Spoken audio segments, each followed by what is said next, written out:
বিভিন্ন রুটে চলা বাসের সময়ের ব্যবধান কমানোর উদ্যোগ গ্রহণ করল উত্তরবঙ্গ রাষ্ট্রীয় পরিবহন সংস্থা। একবার দেখাবো সেই ছবি। আবার একবার জানাবো, বিভিন্ন রুটে চলা বাসের সময়ের ব্যবধান কমানোর উদ্যোগ নিল উত্তরবঙ্গ রাষ্ট্রীয় পরিবহন সংস্থা।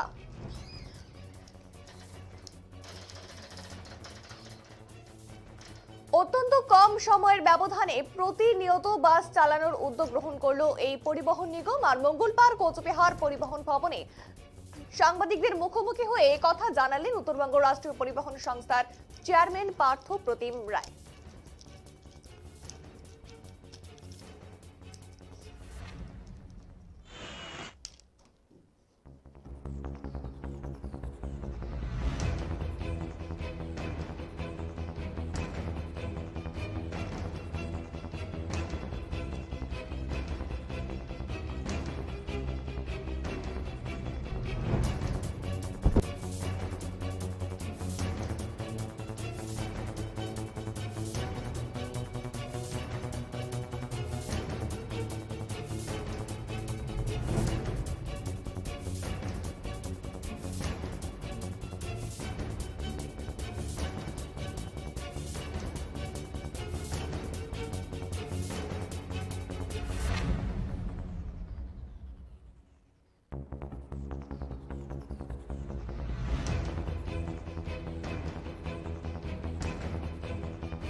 বিভিন্ন রুটে চলা বাসের সময়ের ব্যবধান কমানোর উদ্যোগ গ্রহণ করল উত্তরবঙ্গ রাষ্ট্রীয় পরিবহন সংস্থা। অত্যন্ত কম সময়ের ব্যবধানে প্রতিনিয়ত বাস চালানোর উদ্যোগ গ্রহণ করলো এই পরিবহন নিগম।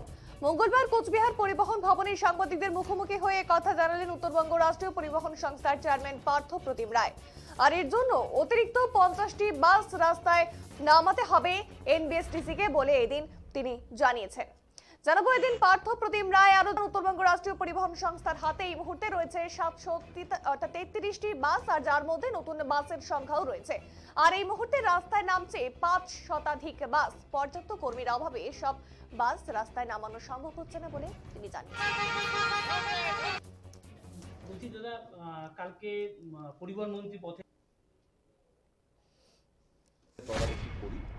কালকেও আমরা পথে নেমেছিলাম। এটা বলতে পারেন যে মাননীয় মুখ্যমন্ত্রী মমতা বন্দ্যোপাধ্যায় সরকারি বাস পরিষেবা বিষয়ক কিছু গুরুত্বপূর্ণ নির্দেশিকা মাননীয় মন্ত্রীকে দিয়েছেন এবং আমরাও দপ্তর থেকে কিছুটা নির্দেশিকা পেয়েছি। তার উপর ভিত্তি করে বেশি সংখ্যক সরকারি বাস রাস্তায় যাতে নামানো যায় সেগুলো উদ্যোগ গ্রহণ করা হচ্ছে। আমাদের হাতে 733টি বাস রয়েছে, কারণ আপনারা জানেন যে 2 বছরে পর্যায়ক্রমে প্রায় 250-র বেশি বাস আমাদের বাতিল ঘোষণা করতে হয়েছে 15 বছরের বেশি যেগুলো বয়স গ্রিন ট্রাইব্যুনালের নির্দেশ অনুসারে। কিন্তু আমরা নতুন বাসও পেয়েছি, প্রায় 72টি নতুন বাস পেয়েছি মাননীয় মুখ্যমন্ত্রী মমতা বন্দ্যোপাধ্যায়ের উদ্যোগে, পরিবহন মন্ত্রকের অর্থানুকূল্যে। আমরা প্রত্যেকটি বাস যাতে রাস্তায় নামাতে পারি সেগুলোর উদ্যোগ নিচ্ছি। আমাদের হাতে 733টি বাসের মধ্যে আমরা দৈনিক গড়ে 550 থেকে 600 বাস আমাদের রাস্তায় চলে।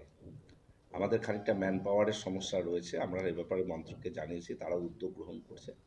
সেগুলো আমরা যদি পেয়ে যাই তাহলে আমরা 700 বাসই রাস্তায় নামাবো প্রতিদিন।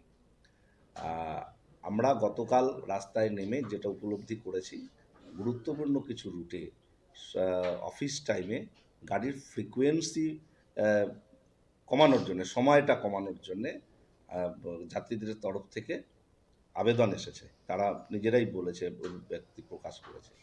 তো সে ব্যাপারে আমি আধিকারিকদের সঙ্গে কথা বলে যেটা জানতে পেরেছি যে তুফানগঞ্জ রুটে 8 ঘন্টা পরপর গাড়ি চলে, মাথাভাঙায় 20 মিনিট পরপর গাড়ি চলে। তো আমরা তুফানগঞ্জের রুটে অফিস টাইমের গাড়ির সেই ব্যবধান 15 মিনিট করেছি এবং মাথাভাঙারটাও 15 মিনিটে আমরা নামিয়েছি। আর কোচবিহার আলিপুরদুয়ার কোচবিহার দিনহাটা 10 মিনিট 5 মিনিট এই ব্যবধান রাখা হচ্ছে। একইভাবে জলপাইগুড়ি শিলিগুড়ির ক্ষেত্রেও ফ্রিকোয়েন্সি বাড়ানো হচ্ছে, দ্যাটস মিন সময়টা গ্যাপটা কমানো হচ্ছে অফিস টাইমগুলোতে। রায়গঞ্জ মালদা বহরমপুর, এই যে কানেক্টিভিটি ডিস্ট্রিক্ট থেকে এক ডিস্ট্রিক্ট বা ডিস্ট্রিক্ট হেডকোয়ার্টার থেকে সাব ডিভিশনগুলোর এই কানেক্টিভিটিগুলোর ক্ষেত্রে অফিস টাইমে যাত্রীদের কথা মাথায় রেখে আমরা ফ্রিকোয়েন্সির যে সময় সেটা কমিয়ে আনছি। তাতে আমাদের কালকে সার্ভে করে আমরা দেখেছি যে আরও অতিরিক্ত 50টা বাস আমাদের রাস্তায় নামাতে হবে।